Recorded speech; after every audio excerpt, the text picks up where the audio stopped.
All right, we're back with Avi Lipkin. Avi Lipkin, wow, he has a book out, his brand new book. It's called Islamic Rivalry.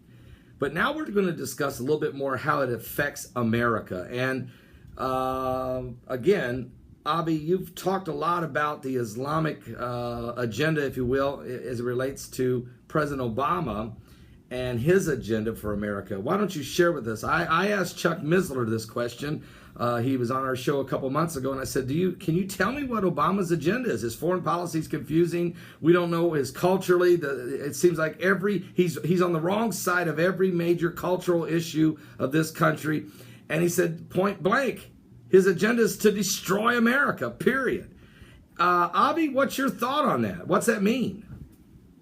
Okay, well, as you probably remember from past interviews, my wife, Rachel, who is now 66 years old and just retired from 30 years of service in the Israeli radio services of the government, she picked up broadcast 30 years ago in which the Saudis were saying, even if it takes 150 years, we're going to make America a Muslim country. And my wife thought they're completely stark, raving, mad lunatics, because how can you make the greatest Christian country on earth a Muslim country? Now, the Saudis say, we were wrong. We thought it was going to take us 150 years. We were wrong. It's only going to take us 30 years to make America a Muslim country. And how do they do it? By immigration, by bringing in tens of millions of Muslim refugees. And, you're just so bad and mean if you don't bring these poor refugees into America, these widows and these children. So the bottom line is the absorption of tens of millions of Muslim immigrants, suppression of Christianity, suppression of Judaism, killing of the Jews, killing of Christians who are with Jews, and then sending them, basically forcing them to flee from this country back to Israel. And then Islam will rule this country. So the first plan would be immigration. The Muslim migrants here, they're pouring into this nation, especially since after Obama became president the last 7 years.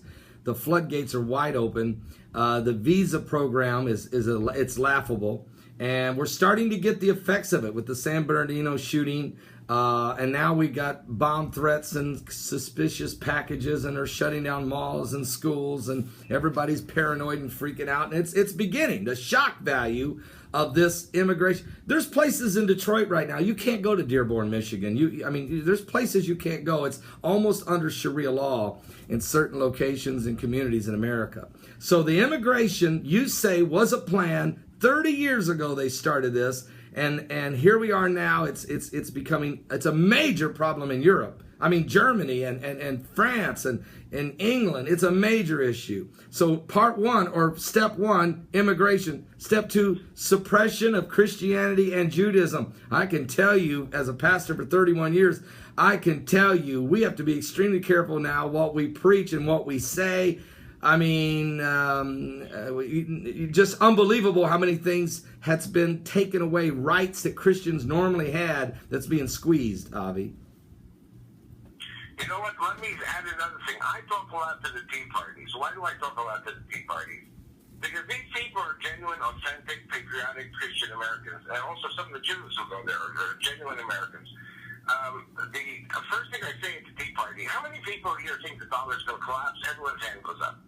How many people think the U.S. economy is going to collapse? Everyone's hand goes up. I think nonsense. The dollar cannot collapse, and the American economy cannot collapse, because America today is a Saudi colony. They own you, and the Chinese are minor partners in this. They cannot allow you to go down because they may lose everything. So how do you keep the American dollar strong? How do you keep the American economy strong? Building houses, a housing boom, is the greatest motor for economic development in any country in the world. If you get 50 million Muslims, you have to build homes for 50 million Muslims, which means there will be an unbelievable building boom in this country imminently. And it's already starting. Prices of housing has gone up, but it's going to be a lot more. If you own a home and you think, well, I'm going to get rid of it, I want to capitalize on it, don't do it, because the house will be sold for 2 or 3 times as much very soon. There just simply won't be enough homes. You're going to have tens of millions of Muslims going into this country under Agenda 21, and the government will be able to confiscate lands. It's going to have to confiscate lands in order to build these Islamic cities here in America. The United Nations, I've been saying Agenda 21, of course, you're on the money with this. Now the United Nations has come out with this new Agenda 2030 just this past fall. I mean, they flew the Palestinian flag on the November 29th, and anniversary of when Israel was first made a non-member, non-voting state, if you will, in 1947. But it's Agenda 21 on steroids is Agenda 2030. They've said the last 15 years they've been in the formation of this agenda, and now they're in the implementation phase. And I think that this onslaught of immigration, Muslim immigration, is the main thing. That's what's seemingly taking over.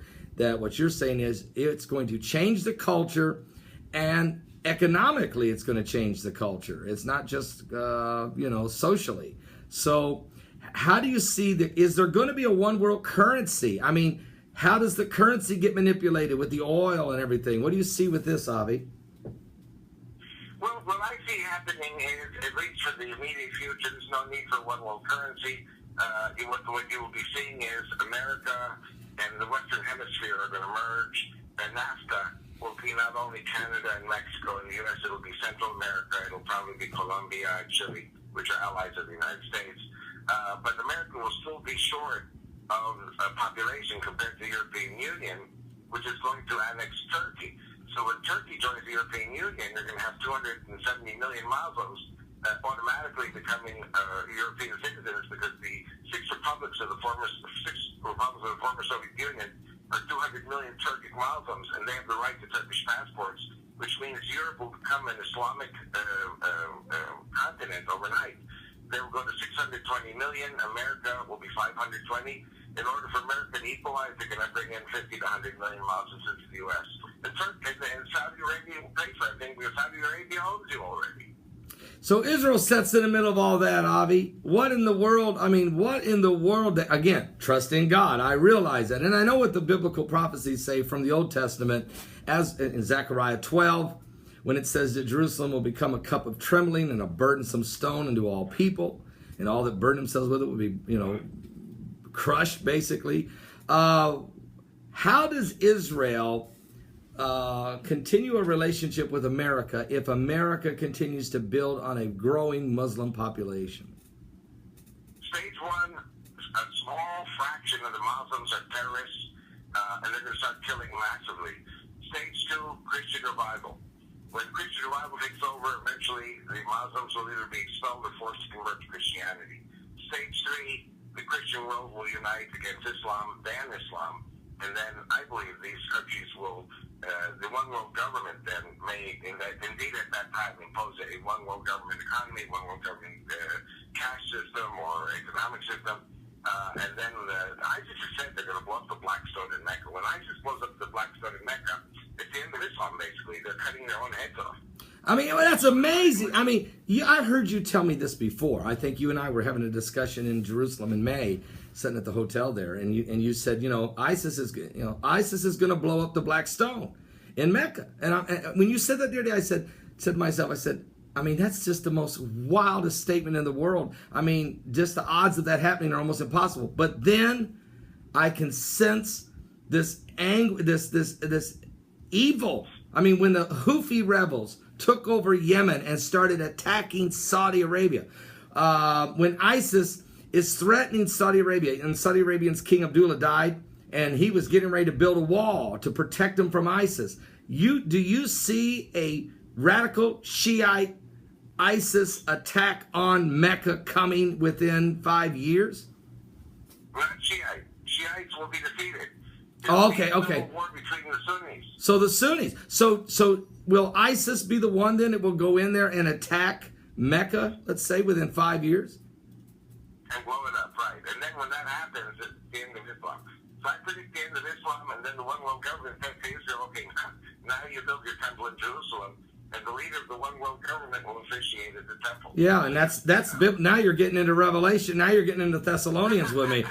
Okay, Avi. Now come on over into my territory a little. I know you're right, and you know what? But you are the only guy that I've ever heard that has said that the Black Stone will get blown, because most Christians think that the Muslims are going to just eventually take over Christianity, and it's going to be the New World Order, and then all of a sudden, the Messiah has to come and end it. Where your view is, no, wait a minute, guys, look at the numbers. And what's going to happen is the Shiites going to be defeated because there's only 15% of the Muslims are Shiites. The Sunnis are going to win that rivalry. That's what your book's about, Islamic rivalry. But then the Sunnis will fight. They will blow up the black stone in Mecca. That's the end of Islam as we know it. And the Christians will eventually take over the situation. The Jews won't have to worry about getting overrun by Muslims, so they can build their temple on the Temple Mount. And all of a sudden the Antichrist can walk in and take the whole thing over, which is really walks right along biblical prophecy, I have to say, Avi. I mean, really does. Hey, wait a second. Who wrote the New Testament? Jews wrote it. I know the Jews wrote it. Oh, man. Folks, this is Avi Lipkin with us. His website, www.vicmord.com. That's VICMORD, vicmord.com. He's got a brand new book out, Islamic Rivalry, and I think he's giving you a little prelude to his thought process. Certainly one of the most fascinating gentlemen I've ever talked to, and of course he works very closely with Chuck Missler, and some people would say Chuck Missler is probably the most brilliant Bible prophecy mind in the world, and I would almost have to say yes to that. I mean, it's incredible. But I really, really like the insight we get from Avi Lipkin, which is just incredible. I mean, really, you do. And your son, I was so glad he picked me up at the airport. He's a really nice man. I really appreciate it so much there, Avi. Avi? God bless you. God bless you. And God save America. Thank you so much. Thank you, guys. Avi, when the next time you get ready to come to America, let me know in advance. I will schedule to be on my television show, okay? I can sit down at the television station. Excellent. We'll go to the studio. All right. God bless you, brother. God bless. God bless you. Bye-bye.